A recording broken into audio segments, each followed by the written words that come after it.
Welcome to the maths B education મિત્રો. આપ સૌનું આપણી ચેનલમાં હાર્દિક સ્વાગત કરું છું. સૌથી પહેલો વિડીયો આ ચેનલનો લસા અને ગુસા આધારિત છે.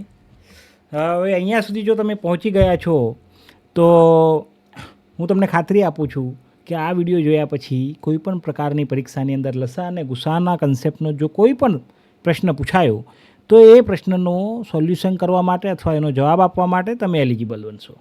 તમે આરામથી એનો આન્સર આપી શકશો. ચાલો શરૂ કરીએ આપણે લસા અને ગુસાના ટૉપિકને. તો સૌથી પહેલાં આપણે એની વ્યાખ્યાને સમજશું. શરૂઆત જે કરીએ છીએ ને એમાં હું તમને કોન્સેપ્ટ સમજાવવાનો પ્રયત્ન કરીશ અને એના આધારે પછી પરીક્ષામાં અલગ અલગ રીતે કેવી રીતે ક્વેશ્ચનનું સોલ્યુશન કરવું એને આપણે સમજીશું. સૌથી પહેલાં છે લસા અને ગુસાની વ્યાખ્યા. એક્ઝેક્ટલી આ લસા અને ગુસા નંબર સિસ્ટમની અંદર એટલે કે સંખ્યા પદ્ધતિની અંદર શું છે આપણે એ સમજીશું. તો જે રીતે તમે સ્ક્રીન પર જોઈ શકો છો એ રીતે લસાનું પૂરું નામ છે લઘુત્તમ સામાન્ય અવયવી, જ્યારે ગુસાનું પૂરું નામ છે ગુરુત્તમ સામાન્ય અવયવ. હવે આ બંનેની અંદર જે ફરક આવે છે ને એ અવયવી અને અવયવ આ રીતના બે શબ્દોની અંદર ફરક સમજાય છે. હવે લસાની જ્યારે આપણે વ્યાખ્યા બનાવીએ છીએ તો એ શું કહે છે કે એવી સૌથી નાની સંખ્યા જેને આપેલ બધી જ સંખ્યાઓ વડે નિશેષ ભાગી શકાય તેને આપેલ સંખ્યાઓનો લઘુત્તમ સામાન્ય અવયવી કહે છે. જ્યારે ગુસાની અંદર છે કે એવી સૌથી મોટી સંખ્યા જેના વડે આપેલી બધી જ સંખ્યાઓને નિશેષ ભાગી શકાય તેને ગુરુત્તમ સામાન્ય અવયવ કહેવામાં આવે છે. ત્યાર પછી આપણે હવે હું તમને સમજાવવાનો પ્રયત્ન કરીશ કે અવયવી શું છે અને અવયવ શું છે.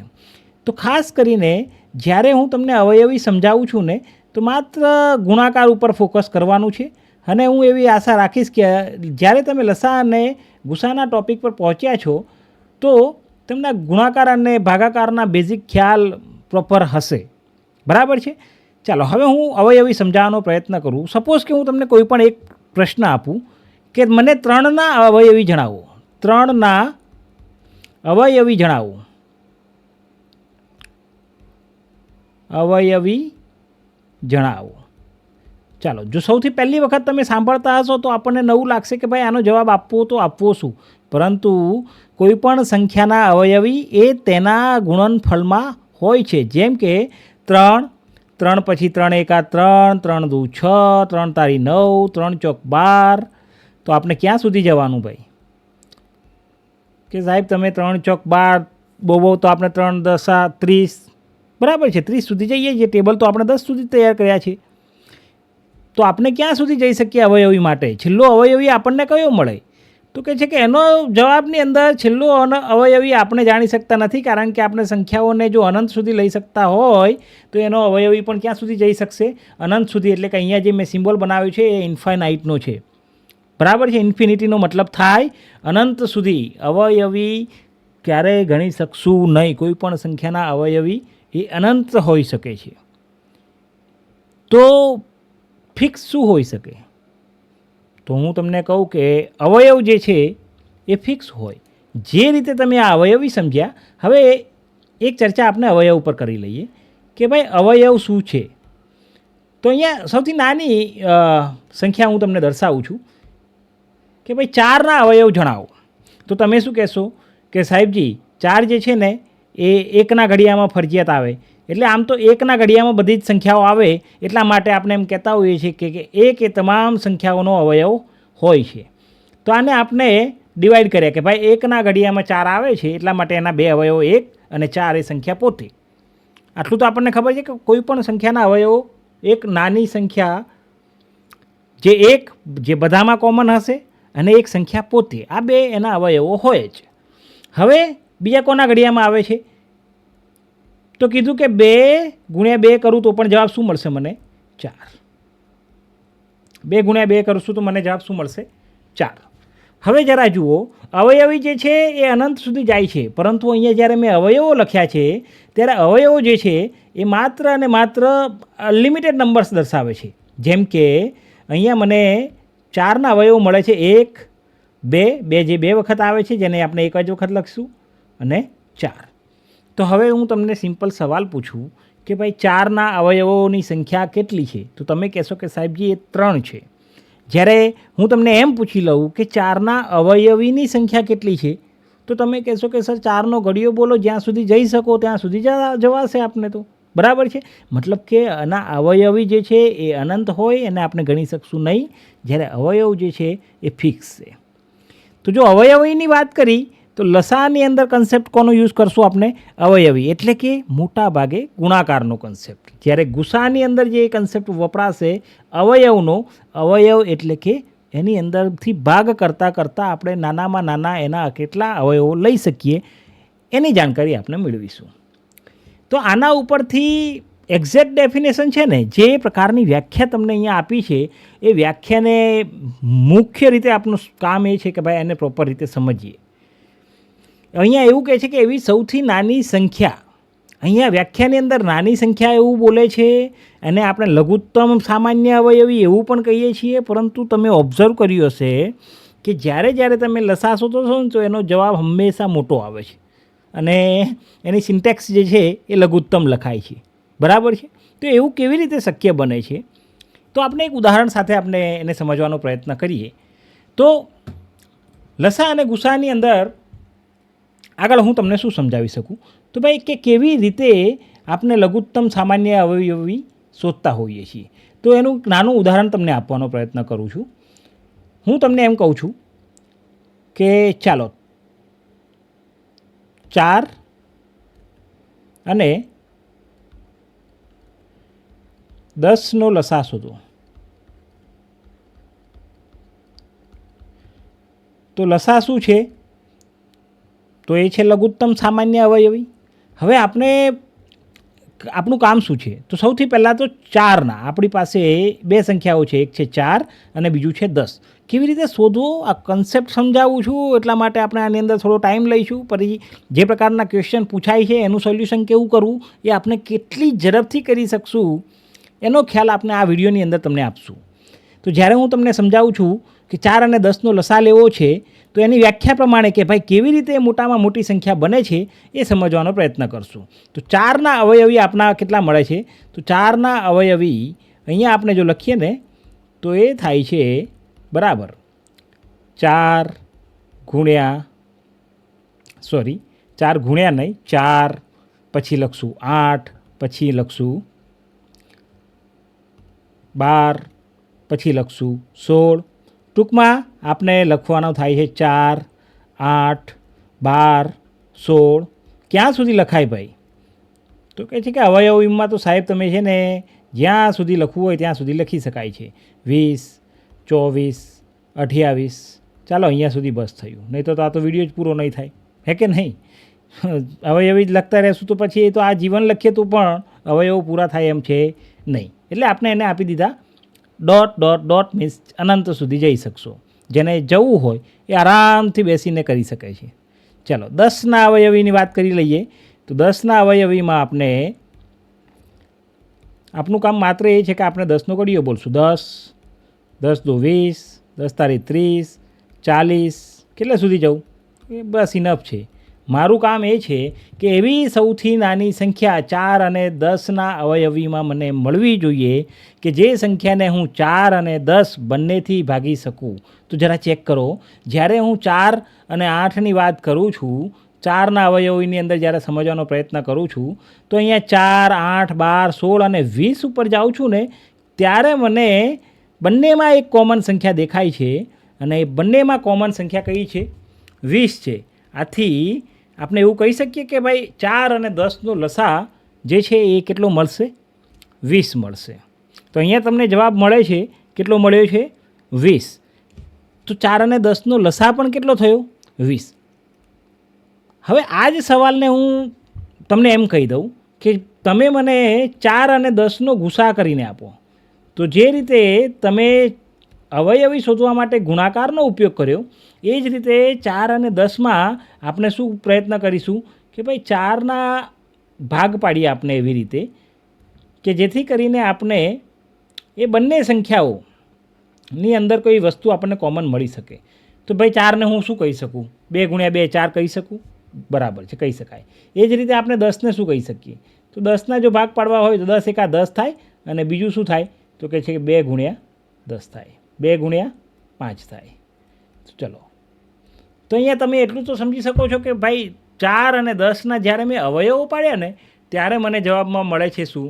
તો કહે છે કે આની અંદર 2 અને 2, જ્યારે અહીંયા 2 ગુણ્યા 5. તો આ બંનેની અંદર આવતી હોય એવી સામાન્ય અવયવ કયો છે? તો કહે છે કે આ બેમાં તો સાહેબ એક તો 1 આવવાનું જ છે અને 1 ગુણ્યા 2. તો આ જે 4 અને 10 છે એમનો ગુસા કેટલો થશે? એમનો ગુસા આવશે 2. જ્યારે લસા આવ્યો 20. હવે જરા સમજો, હું તમને શું સમજાવતો હતો? લઘુત્તમ સામાન્ય અવયવી એટલે કે એવી નાનામાં નાની સંખ્યા કે જે સંખ્યાને 4 અને 10 એટલે કે આપેલી બંને સંખ્યાઓ વડે ભાગી શકાય અને એ પણ નિશેષ, તો તેને આપણે લસા કહી શકશું. તો એ જ રીતે અહીંયા 20ને બંને વડે ભાગી શકાય છે. 4 પંચા 20, 10 દુ 20, એટલા માટે 20 એ 4 અને 10નો લસા થયો. અને એ જ રીતે જ્યારે આપણે ગુસાની વાત કરતા થયા ત્યારે ગુસાની અંદર આપણે યુઝ કરવાનો હતો તેના અવયવનો કન્સેપ્ટ એટલે કે ભાગાકારનો કન્સેપ્ટ. તો જ્યારે આપણે એના ભાગ પાડ્યા તો 2 ગુણ્યા 2 કયા? જે 4ના ભાગ પડ્યા. 2 ગુણ્યા 5 કયા? એ 10ના ભાગ પડ્યા. તો બંનેની અંદર જે સામાન્ય દેખાયું આપણને એ સામાન્ય હતા માત્ર 2. એટલા માટે જે 1 હતો એ તો બંનેમાં આવવાનો હતો, એટલે 1 ગુણ્યા 2 બરાબર જવાબ મળ્યો આપણને 2. આથી એમ કહી શકાય કે 4 અને 10નો ગુસા 2 છે. હવે આ જે આપણે સ્ટોરી તમને સમજાવી એ શેના માટે સમજાવી? તો કહે છે કે આ વ્યાખ્યા સમજમાં આવે એટલા માટે સમજાવી. કઈ વ્યાખ્યા? તો કહે છે કે લસા કોને કહેવાય? કે એવી સૌથી નાની સંખ્યા જેને આપેલ બધી જ સંખ્યાઓ વડે નિશેષ ભાગી શકાય તેને આપેલ સંખ્યાઓનો લઘુત્તમ સામાન્ય અવયવી કહે છે.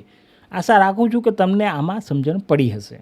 એ જ રીતે ગુસાની અંદર શું છે? માત્ર કે એવી સૌથી મોટી સંખ્યા કે એના વડે આપેલી તમામ સંખ્યાઓ બધી નિશેષ ભાગી શકાતી હોય તેને આપણે શું કહીશું? ગુરુત્તમ સામાન્ય અવયવ. બસ અવયવી અને અવયવનો કોન્સેપ્ટ સમજમાં આવ્યો. ગુણાકાર અને ભાગાકાર જો તમને આવડતા હશે તો આપણે આરામથી આ આખા ટૉપિકને બહુ સરળતાથી સમજીને આગળ વધી શકશું. ચલો શરૂ કરીએ. આપણે બેઝિક સ્ટેપથી આપણે શરૂઆત કરવાની છે કે ભાઈ કયા કયા પ્રકારના દાખલાઓ પરીક્ષાની અંદર પૂછાતા હોય છે. કારણ કે કોમ્પિટિટિવની એક્ઝામની અંદર દાખલા આવડવા એટલા જરૂરી નથી હોતા, પરંતુ એ કેટલી સ્પીડથી આવડે છે એ પણ ખૂબ જ મેટર કરે છે. કારણ કે આ તો જે ખેલ છે આખો સમયનો ખેલ છે, બરાબર છે. આવડે શાયદ બધાને છે, પરંતુ ટૂંક સમયની અંદર આવડતું હશે તો તમે શાયદ આ સહેલા ટૉપિકને જો બહુ જલ્દીથી કરી શકતા હશો તો આગળ કોઈ અઘરો સવાલ હશે એના માટે તમે આનો સમય એને આપી શકશો, જેથી બીજા કરતાં બહેતર બનવાનો તમે પ્રયત્ન કરશો. ચલો હવે આપણે આગળ વધીએ છીએ. આપણે બેઝિક કન્સેપ્ટ સમજવાનો પ્રયત્ન કરી લઈએ કે આની અંદર ક્વેશ્ચન એવો આપ્યો છે કે 2 સંખ્યાઓ તમને આપેલી છે 12 અને 18, એનો ગુસા શોધો એવું કહે છે. તો ક્યાં તમને 3 થી 4 ક્વેશ્ચન આપ્યા છે. આપણે પ્રયત્ન કરીએ કે ભાઈ આ ચારેના જવાબ આપણે શું આપી શકીએ. હવે તમને સૌથી પહેલાં માઇન્ડની અંદર એ ક્લિયર હોવું જોઈએ કે તમને શું પૂછવામાં આવ્યું છે. તો આપણે અહીંયા જોઈ શકીએ છીએ કે ભાઈ આપણને પૂછ્યું છે કે આમાં ગુસા શું હોઈ શકે. તો તમને જ્યારે પણ ગુસા પૂછે ને ત્યારે તમારે આના ભાગ પાડવાના. ભાગ પાડો એટલે કે ભાઈ એક વેલ્યુ છે 12 અને બીજી છે 18. અને હું તો એવું પ્રેફરન્સ આપીશ તમને શરૂઆતની અંદર કે ભાઈ આ જ રીતે અલગ અલગ કરીને ભાગ પાડો. જ્યારે લસા હોય તો તમે ભેગા કરી શકો છો, પરંતુ ગુસા હોય તો અલગ અલગ રીતે કરી લો. ચલો, જ્યારે 12 અને 18ની વાત કરીએ તો ભાગ ચલાવો નાનામાં નાના અવયવોથી, અવિભાજ્ય અવયવોથી બહેતર રહેશે. 2 છંગ 12, 2 તરી 6, 3 એકા 3. ચાલો, 12ના અવયવો કયા કયા મળ્યા આપણને? 12ના અવયવો બરાબર 2 ગુણ્યા 2 ગુણ્યા 3. આપણે વાત કરવાની છે અવિભાજ્ય અવયવોની, બરાબર છે. આપણે ત્યાંથી જ ગુસા અને લસાનો કન્સેપ્ટ સમજતા હોઈએ છીએ. અને જ્યારે આ બાજુ આવી જઈએ તો 2 9 18 થાય. હા, હવે 2 તો ભાગ ના ચાલી શકે, પરંતુ 3 ચાલે. 3 તારી 9, 3 એકા 3. તો 18ના અવયવો શું મળે છે આપણને? 18ના અવયવો તરીકે આપણને મળ્યા બરાબર 2 ગુણ્યા 3 ગુણ્યા 3. ચાલો હવે તમે મને કહી શકશો કે આ જે બંને ક્વેશ્ચન આપ્યા છે એ બંનેની અંદર શું કોમન તમને દેખાઈ રહ્યું છે? જે કંઈ પણ તમને કોમન દેખાતું હોય એ આપણો ગુસા થઈ જશે, જે બંનેમાં આવવો જોઈએ. તો 2 બંનેમાં આવે છે, એક હા, એક અહીંયા છે, બીજો અહીંયા છે. હવે અહીંયા 2 છે પણ અહીંયા 3 છે એટલે એ નહીં આવી શકે. ચલો અહીંયા 3 છે ને અહીંયા 3 છે, તો એક આ 3 લઈ લીધો જે આમાં પણ છે, અને એક 3 અહીંયાથી લઈ લીધું. તો આનો જ્યારે ગુસા શોધવો હોય, જેને આપણે અંગ્રેજીમાં કહેતા હોઈએ છીએ HCF, એટલે કે highest common factor for 12 and 18, 12 અને 18નો ગુસા જે થશે આપનો 2 ગુણ્યા 3. 2 ગુણ્યા 3 બરાબર જવાબ શું મળે? 6. સમજી ગયા કે એવી મોટામાં મોટી સંખ્યા કે જેને આપેલી તમામ સંખ્યાઓને આ સંખ્યા વડે નિશેષ ભાગી શકાતી હોય તો 6 એ આપણો ગુસા કહેવાશે, કે જેથી કરીને 12ને પણ ભાગી શકાશે અને 18ને પણ ભાગી શકાશે. શું એ જ રીતે જો તમને એમ પૂછવામાં આવે કે ચાલો તમે મને બાકીના ક્વેશ્ચન સોર્ટ આઉટ કરીને આપો, ચાલો કહી શકશો તમે 35ના અવયવ આ રીતે આવડે તો પણ ઠીક છે. એ રીતે જો કદાચ ના આવડે અને શરૂઆતનું સ્ટેજ છે, તમે સમજો છો કે ભાઈ શરૂઆતથી બેઝિકથી તમે શરૂઆત કરી છે, તો આપણે આ રીતે પણ જઈ શકશું કે ભાઈ તમને એક આપ્યું છે 35 અને બીજું આપ્યું છે 63. ચલો 35ની વાત કરીએ તો 35 કોના ઘડિયામાં આવે છે? તો કહે છે કે 1ના ઘડિયામાં તો આવે છે સાહેબ. હા, એ મને ખબર છે કે ભાઈ 1ના ઘડિયામાં આવે. ચલો 1 અને પછી મેં કહી દીધું 35 એકા 35. ચલો કહી શકશો મને 2ના ઘડિયામાં એ આવે છે? ના, નહીં આવે. 3ના ઘડિયામાં આવે છે? નહીં આવે. 4ના ઘડિયામાં? નહીં. 5ના ઘડિયામાં? તો કે હા આવી જશે. શું આવે છે? તો કહે છે કે 5 ગુણ્યા 7. 5 ગુણ્યા 7. ચલો હવે તો બધી 2 સંખ્યાઓ જે છે એ કેવી છે? અવિભાજ્ય સંખ્યાઓ છે. મતલબ કે આના જે મારે અવયવો જોઈતા હતા એ મને મળી ગયા, 5 અને 7. એ જ રીતે આપણે 63ના જો ભાગ પાડવા જઈએ, એના અવયવો શોધવા જઈએ તો આપણને શું મળે છે?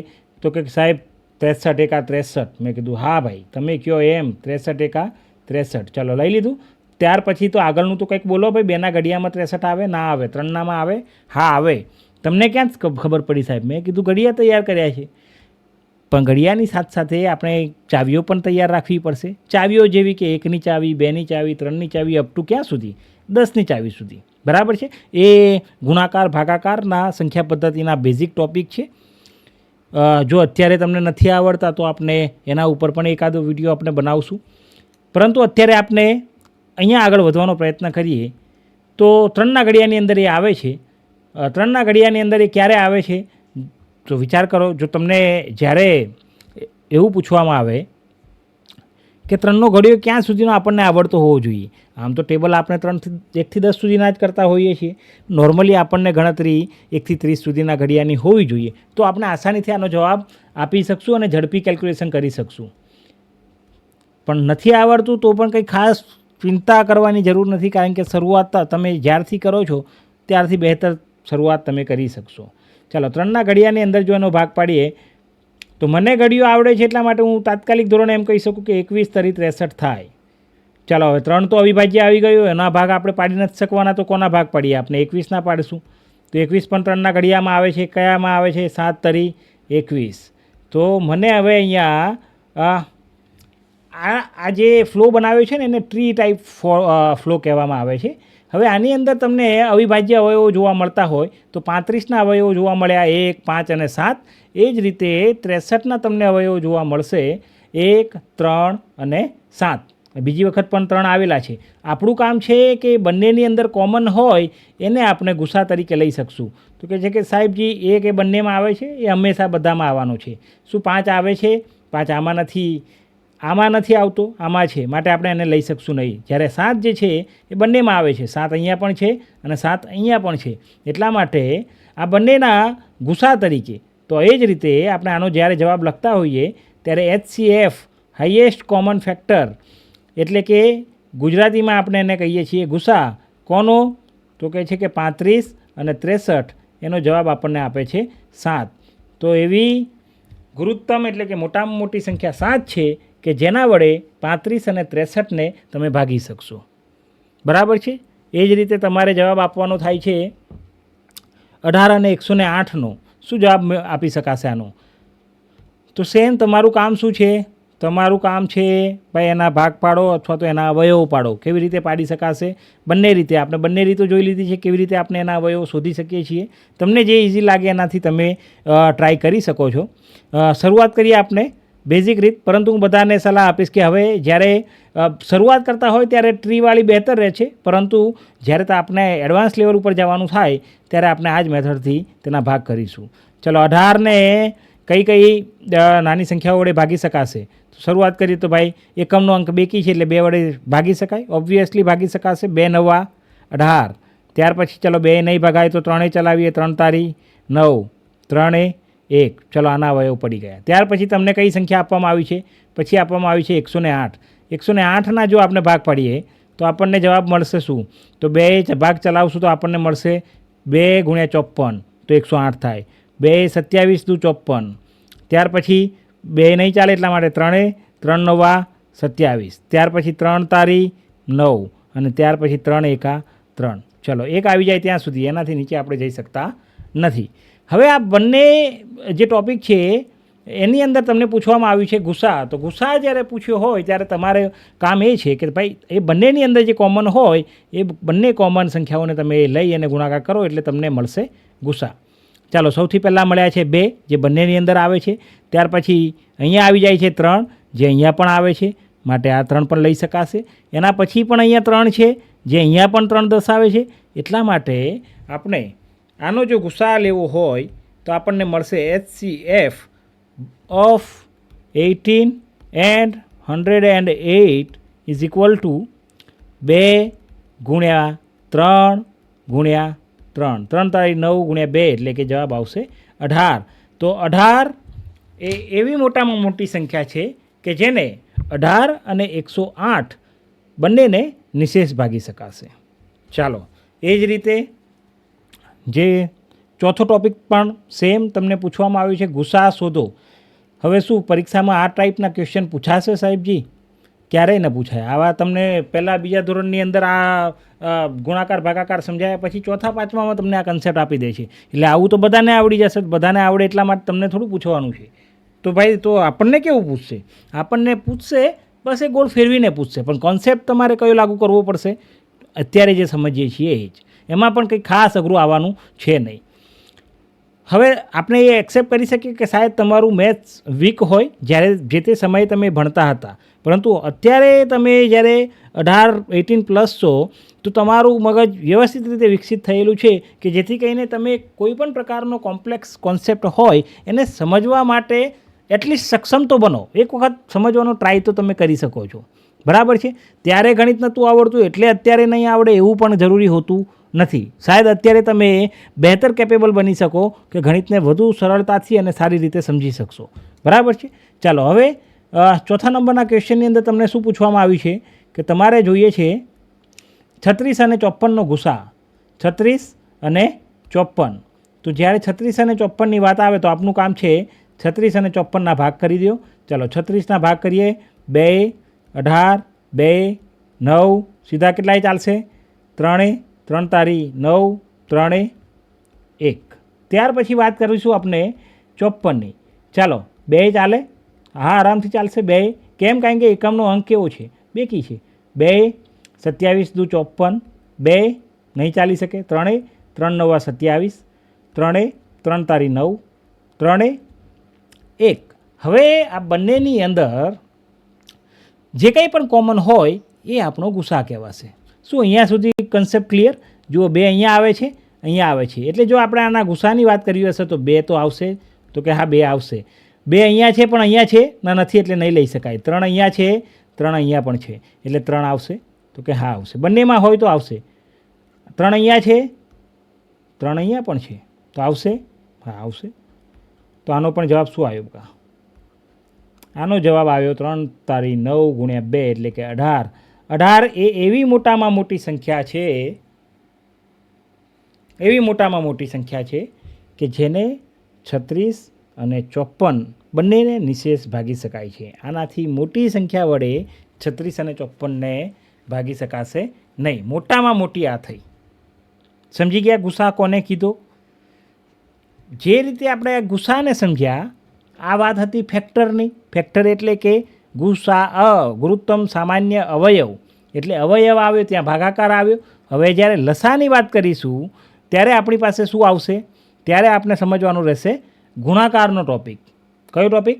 ચલો નેક્સ્ટ સ્લાઇડની અંદર આપણે સમજવાનો પ્રયત્ન.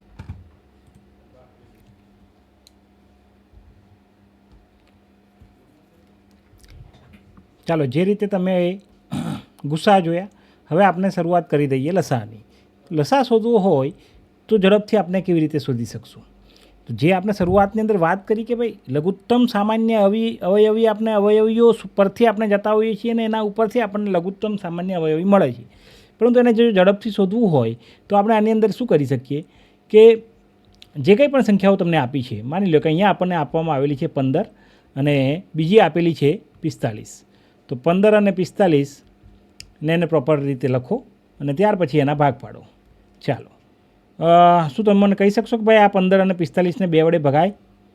તો કહે છે કે ના, 2 વડે નહીં ભગાય, પણ આપણે કેટલા વડે ભાગી શકશું? 3 વડે ભાગી શકશું. ચલો, 3 પંચા 15, જ્યારે 3 15 તરી 45 કહી શકાય? હા. શું આમાંથી એ 5ને 3 વડે ભગાય? ના, પણ 15ને ભગાય છે, માટે આપણે પહેલાં 3 વખત ચેક કરી લઈશું. 3 એકા 3, 3 દુ 6, માટે 5ને તો નહીં ભગાય, એઝ ઇટ ઇઝ મૂકી દો. 3 પંચા 15. ચાલો, હવે ડાયરેક્ટ કોના વડે ભાગશું? 5 વડે. 5 એકા 5, 5 એકા 5. ચાલો, લસાની અંદર અહીંયા જે કંઈ પણ સંખ્યાઓ આપણને મળી છે તમામનો ગુણાકાર કરશું એ આપણને શું આપશે? લસા આપશે. માટે 15 અને LCM ઓફ 15 અને 45 બરાબર 3 ગુણ્યા 3 ગુણ્યા 5. 3 તારી 9, 9 ગુણ્યા 5, 5 9 અને 45. વ્યાખ્યા પ્રમાણે ચેક કરવું હોય તો પણ ચેક કરી લેજો કે એવી મોટામાં મોટી એવો સામાન્ય અવયવ લઘુત્તમ સામાન્ય અવયવી શોધવાનું છે. એટલા માટે આપણે એમ કહી શકીએ કે એવી સંખ્યા કે જેને આપેલી બંને સંખ્યાઓ વડે ભાગી શકાય. શું 45ને 15 વડે ભગાય? હા, ભગાય. શું 45ને 45 વડે ભગાય? તો કે હા, ભગાય. 45 એકા 45. તો આ રીતે આપણે લસા મેળવી શકીએ. ચલો, ઝડપથી હવે વાત કરી લઈએ કોની? 12, 15 અને 18. 12, 15 અને 18. આપણે આના ભાગ પાડવાનું શરૂઆત કરીએ. કેવી રીતે ભાગ પાડીએ? તો ભાઈ પહેલાંથી આપણે ભાગ ચલાવીએ 2થી. કેટલાથી? 2થી. તો 2 છંગ 12. ચલો, 15નું તો ન ચાલે, એમને એમ રહેવા દો. 2 નવા 18. ચલો, 3નો 2 તરી 6. બાકી બધું એઝ ઇટ ઇઝ, જેમ છે એમનું એમ.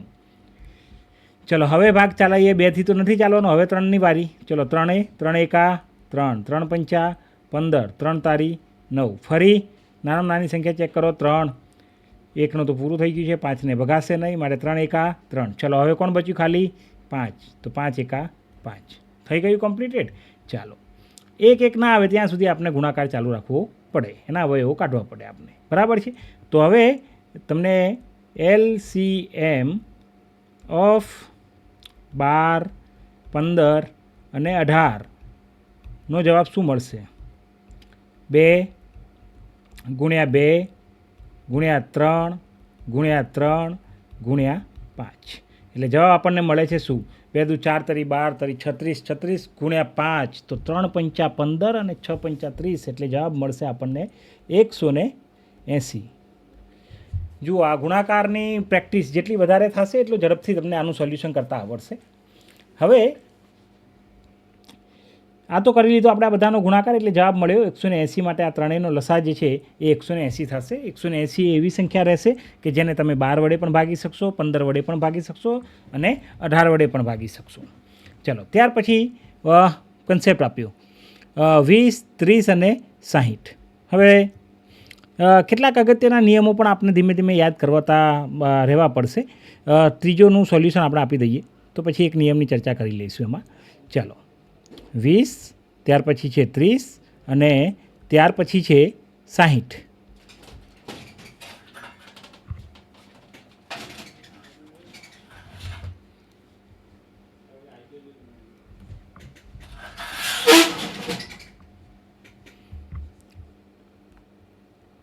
ચાલો, 20, 30 અને 60ના હવે આપણે ભાગ પાડવાનું શરૂઆત કરીએ તો આની અંદર શું બને છે? તો હવે આપણે આનો લસા શોધવાનો પ્રયત્ન કરીએ તો ભાઈ 2 ભાગ ચલાવો બધાનો. 2 × 10 20 થાય, 2 × 15 30 થઈ જશે, 2 × 30 60 થઈ જશે. ચલો 2 ફરીથી ભાગ ચલાવો. 2 × 5 10, 15નો તો ભાગ નહીં ચાલે, એઝ ઇટ ઇઝ એને રહેવા દો. ફરી 15 આવ્યા, 2 15 દુ 30. ચલો હવે 3 ચલાવશું તો કહે છે હા. પહેલાં આપણે 5 બી ચલાવી શકાય, પણ આપણે એક ફ્લોમાં જશું નાનાથી મોટી સંખ્યા, એટલા માટે આપણે 3થી ચલાવીએ છીએ. ચલો 5 એઝ ઇટ ઇઝ, 3 × 5 15 અને 3 × 5 15. શું બચશે હવે? હવે 5થી 5 × 5, 1 5 અને 5 × 5. ચાલો તો હવે તમે મને કહી શકશો આરામથી કે આનો LCM ઓફ 20 30 અને 60 બરાબર 2 × 2 × 3 × 5. એટલે જવાબ આવે છે શું? 60.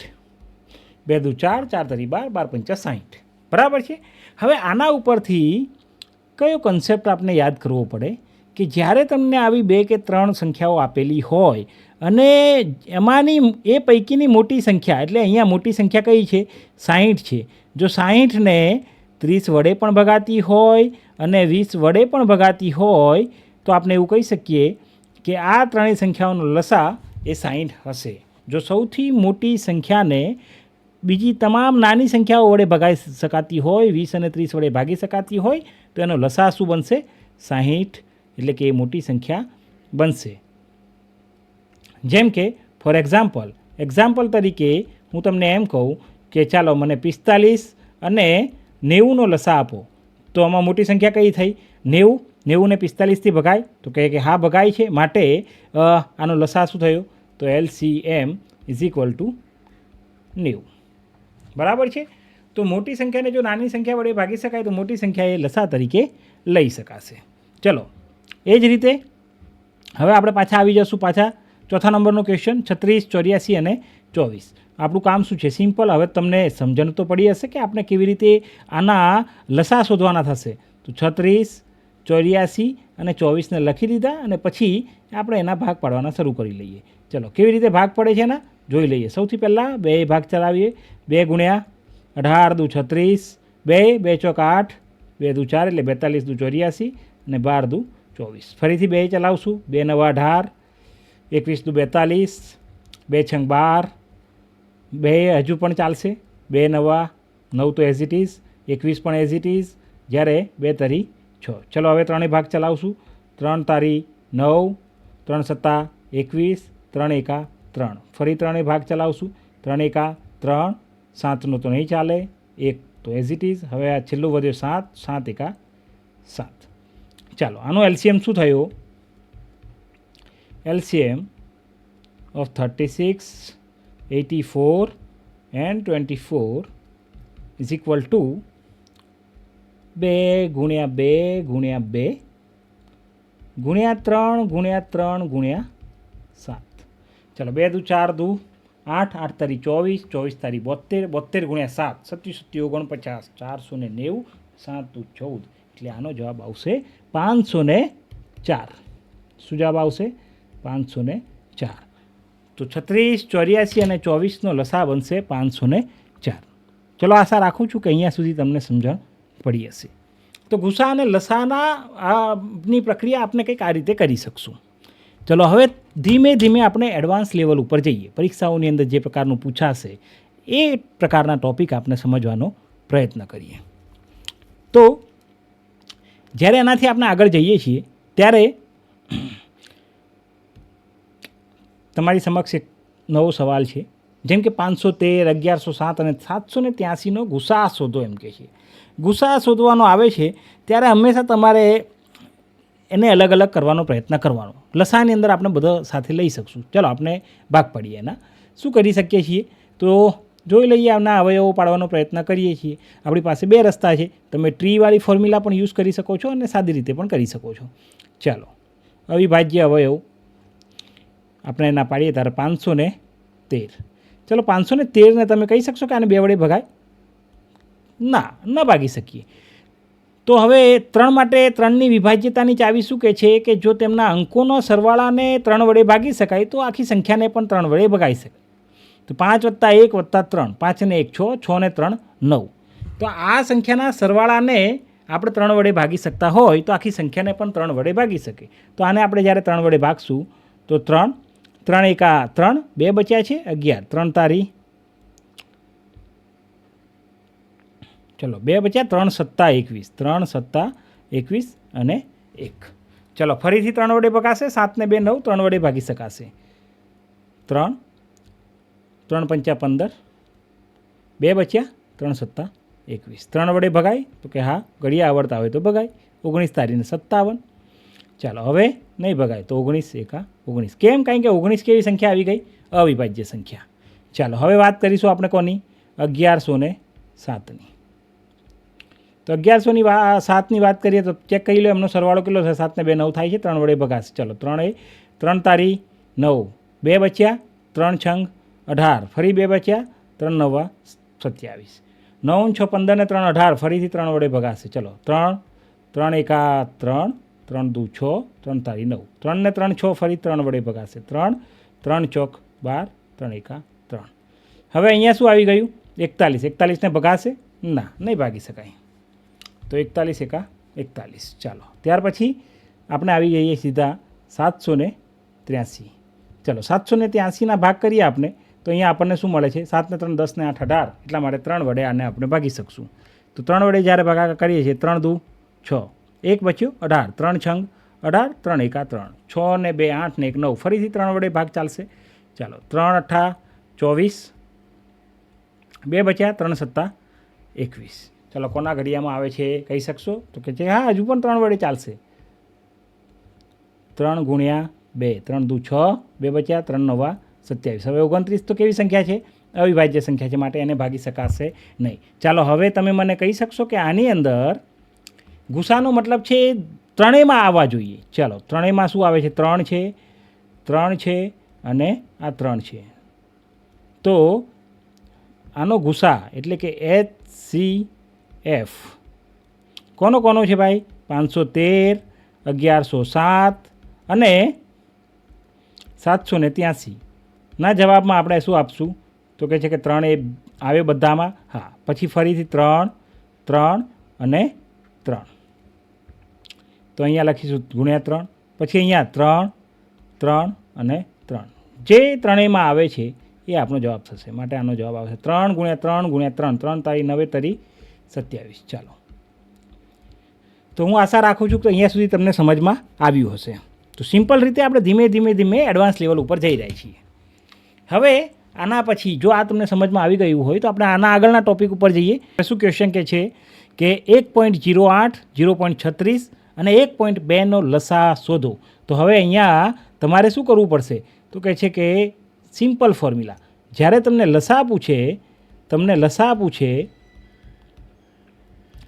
અપૂર્ણાંકનો, તો તમારે લખવું પડે શું?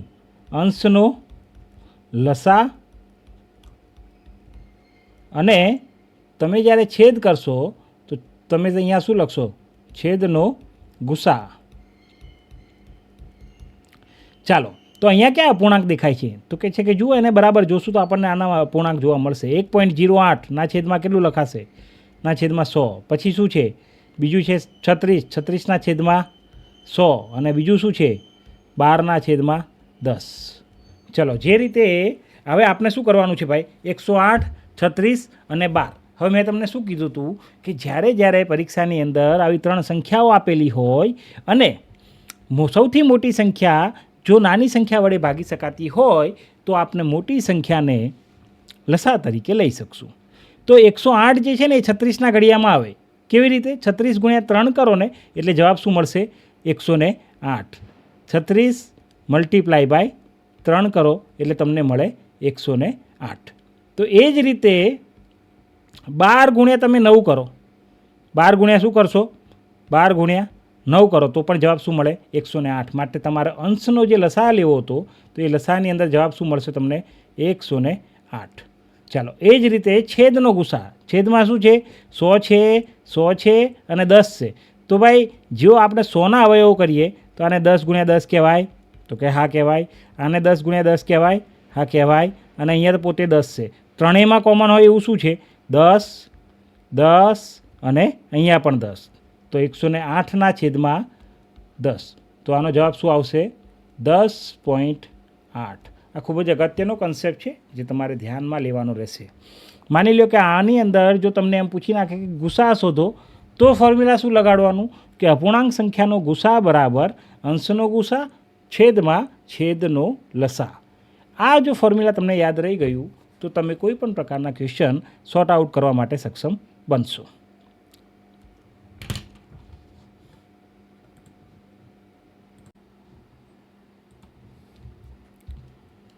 હવે અહીંયા જે ક્વેશ્ચન આપણને આપ્યું છે એમાં આપણને 3, 0.3, 0.03, 0.003નો લસા શોધો એવું આપણે પૂછ્યું છે.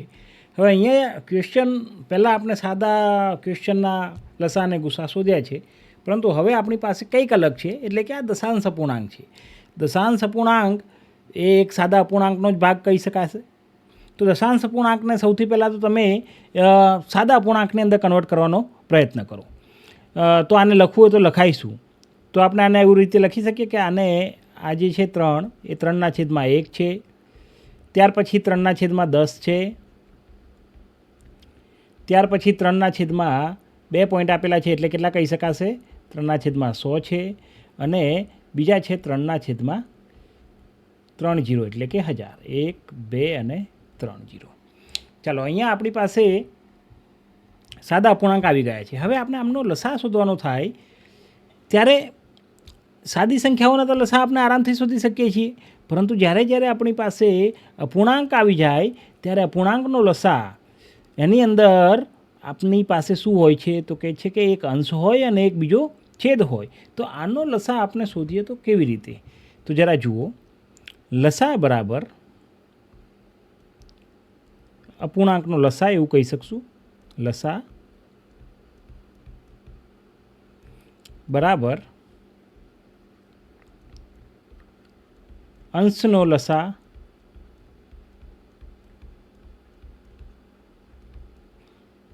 છેદમાં છેદનો ગુસા છેદનો.